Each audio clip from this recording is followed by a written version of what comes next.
বন্ধুরা, আজকে কিন্তু সকালবেলা হাজবেন্ড এনেছিল মাটন।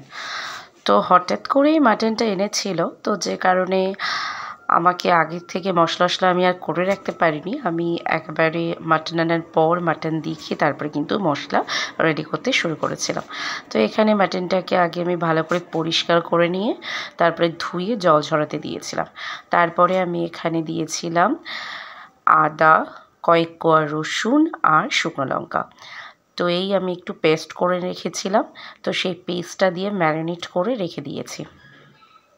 তো তারপরে কিন্তু কড়াইতে আজকে তেল দিয়েছি, আর আজকে কিন্তু সর্ষের তেলে রান্না করছি না। আজকে আমি রান্না করছি কিন্তু সূর্যমুখী বা সানফ্লাওয়ার অয়েলে। তো সানফ্লাওয়ার অয়েলে আমি একটুখানি টুকরো টুকরো আলু, মানে একটা গোটা আলুকে হাফ করে দিয়েছি। তো দিয়ে কিন্তু আমি এখানে ভাজতে দিয়েছিলাম। তো তারপরে কিন্তু একটু পেঁয়াজ বেশি পরিমাণে দিয়েছি। তো এখানে 3টে মিডিয়াম সাইজের পেঁয়াজ কিন্তু কুচি কুচি করে তারপরে দিয়ে দিয়েছিলাম। তো দেওয়ার পরে কিন্তু বাদামি যে কালারটা আসে, তো সেই কালার আসা পর্যন্ত আমি একটুখানি নেড়েচেড়ে ভেজে নিয়েছিলাম। তো যেই কালারটা এসে গেল, সেই কিন্তু আমি দিয়ে দিলাম ম্যারিনেট করা মাটনটা। আর আজকে কিন্তু একদম হাই ফ্লেমেই আমি রান্না করব। তো হাই ফ্লেম দিয়ে আমি কিন্তু মাটনটাকে এপিট ওপিট করে সুন্দরভাবে খুন্তির সাহায্যে উল্টে নিচ্ছি, আর যার ফলে কিন্তু অনেকটা জল বের হতে শুরু করেছে। তো এরপর কিন্তু আমি দিয়ে দিচ্ছি লবণ। তো এখানে পরিমাণ মতো লবণে কিন্তু আমি দেব। তো আমি এখানে বড় চামচে 2 চামচ লবণ দিয়েছি, আর দিয়ে দিচ্ছি হলুদ গুঁড়ো। হলুদ গুঁড়োটাও আমি নিজের মাপ অনুযায়ী আর কি দিয়ে নিয়েছি। দিয়ে কিন্তু আমি আবারও নাড়াচাড়া করে নিচ্ছি। আর এর ভিতরেই কিন্তু খুব সুন্দরভাবে তেল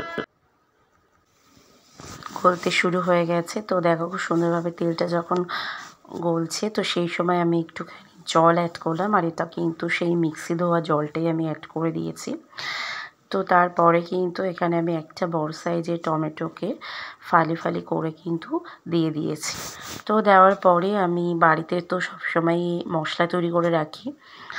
তো আর এবার যে মশলাটা আমি তৈরি করে রেখেছিলাম, সেটাই কিন্তু আমি প্রায় রান্নাতে ব্যবহার করছি।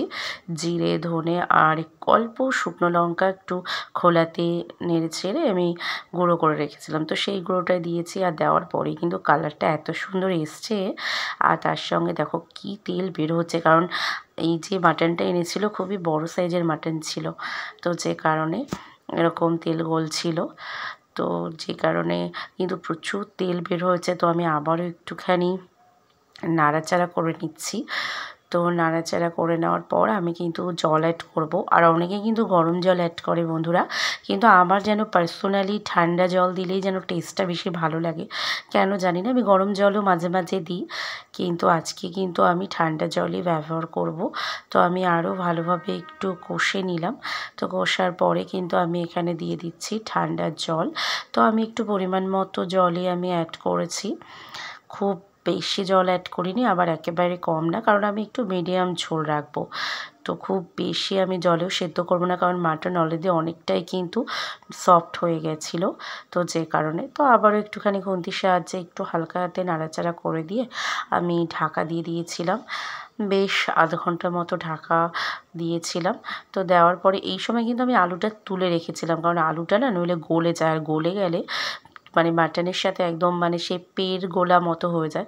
তো যে কারণে তো তারপর লাস্টে আলু দিলাম, গরম মশলা দিলাম, আর নামিয়ে নিলাম, আর গরম গরম ভাত দিয়ে পরিবেশন করব।